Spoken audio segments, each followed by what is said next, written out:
Hey friends, it's Lori Adams Brown, and if you are a leader anywhere in the world right now, whether in a business, in a nonprofit, as an executive, as a manager, working in HR, you know what many of us know, especially in talent, that the world feels heavy. People are bringing that into the workplace.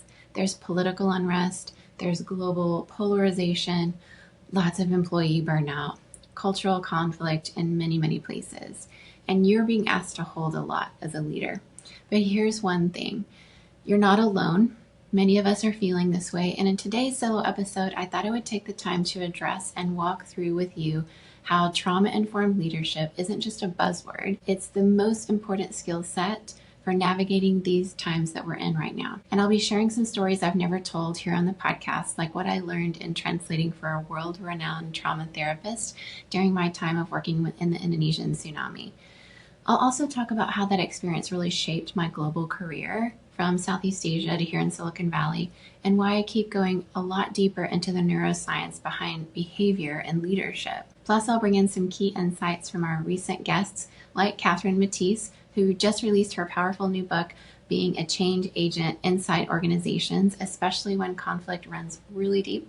So let's dive in. It's time to lead differently. In 2004, I was living in Indonesia, as you know, when the Indonesian tsunami, also known as the Indian Ocean tsunami, devastated Aceh province where I had been working. I found myself suddenly called to work with a translator. I brought him in. He's a world-renowned trauma therapist, and flew him in to do a short stint of supporting medical teams, families, and children who had suddenly been orphaned on that devastating day. It really wasn't just about translating his words. It was about translating the pain that people were expressing to me into an understanding for him, the despair into dignity. And in that moment, I really saw firsthand how trauma manifests in the body, how even the strongest leaders and people that I knew could freeze when grief was just too much, and how really just listening, honestly, just listening with empathy is the beginning of healing. And that experience really became the foundation for my life's work. Many of you may have heard me share this story before, but my very good friend, prior to the tsunami, I had met her when she was studying in university, and she had gotten married and had a baby. And Nana and her husband Aya lost their baby on that day. It's every year when December 26th rolls around, I remember her.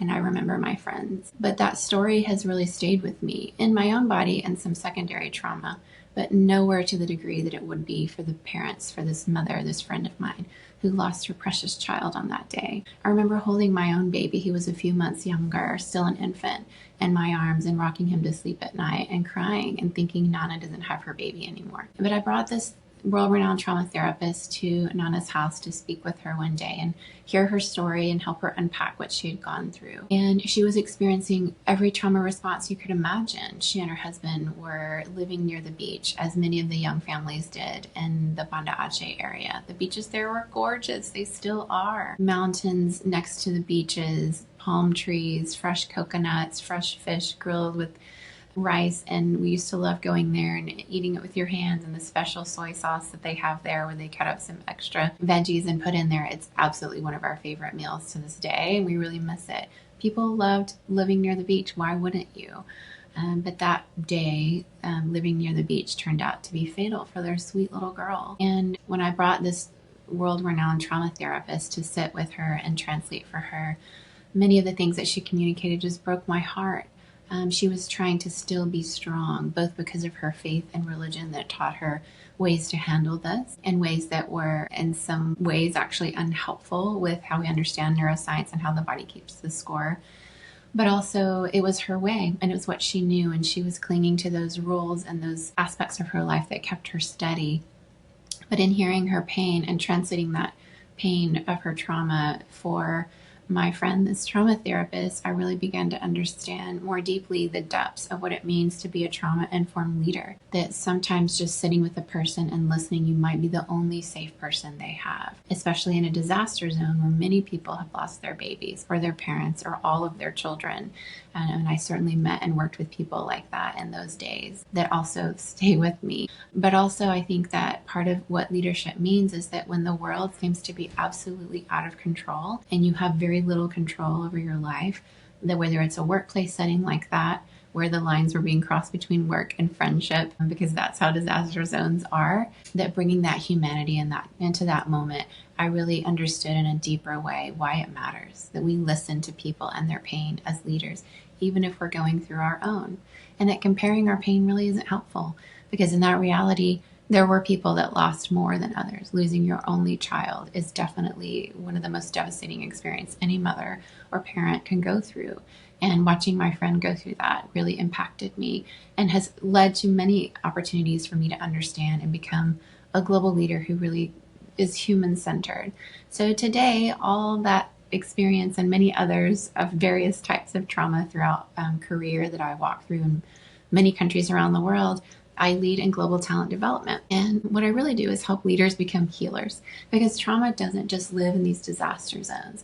It walks into our Zoom calls. It shows up in our performance reviews and in microaggressions at the water cooler, in silence, in resignations. And the good news is neuroscience is finally catching up to what many of us have really sort of intuitively known. And it's that psychological safety isn't just this nice to have. It's really the oxygen of high performance. Recent research in trauma and neuroscience confirms what Gabor Mate and Bessel van der Kolk and others have said for decades, that the body keeps the score. In my own experience of workplace trauma several years ago, my therapist recommended that I read the book, The Body Keeps the Score. Absolutely game-changing, and I highly recommend it. As leaders, we are stewards of nervous systems. If your team is constantly in a fight, flight, freeze, or fawn, your talent will disengage, period. What I've learned from working across cultures from Singapore to San Jose is that trauma may look different, but the brain's response is universal. And that's why I now weave trauma-informed practices into executive coaching, culture building, and even onboarding. It's not about therapy, it's about creating environments where people feel seen and safe enough to perform at their best. So recently on the podcast, I had the privilege of speaking with Catherine Matisse. Go listen to that episode if you haven't heard it yet. It's excellent.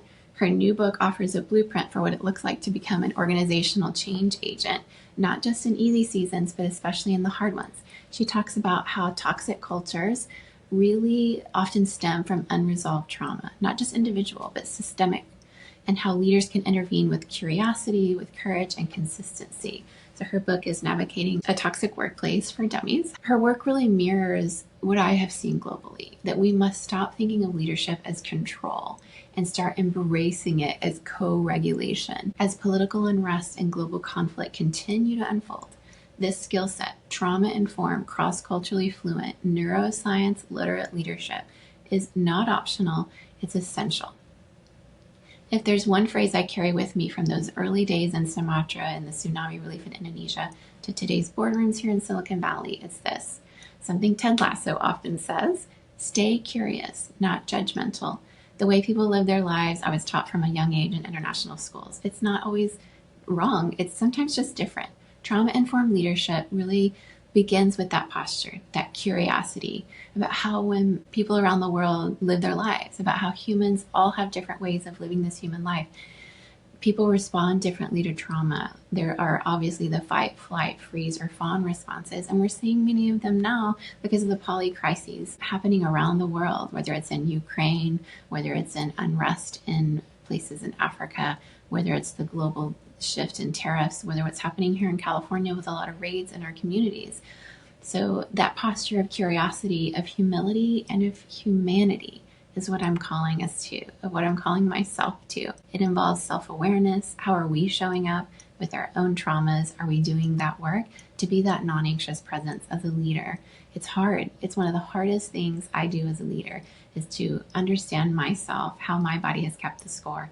Some of the things I learned many years ago after working in a toxic workplace, and even further back in the Indonesian tsunami, about how to pay attention to my body and myself. I have tools that I use to keep myself grounded in a world that seems to have absolutely lost its mind. So with me, would you stay curious? Would you stay humble? And would you stay human? I think we should ask more questions. I think we need to learn to sit in the discomfort and hold space. So remember, every leader you admire didn't rise in spite of adversity. They rose through it. So if the world feels like it's on fire, You're not broken. You're being called to lead with heart and courage in a way that truly makes a difference. So let's bring that courage to our workplaces. Let's bring that courage to our communities and our lives, our families, because the world needs it more than ever. Be courageous with me, be curious with me, and be human with me, and keep making a difference wherever you are.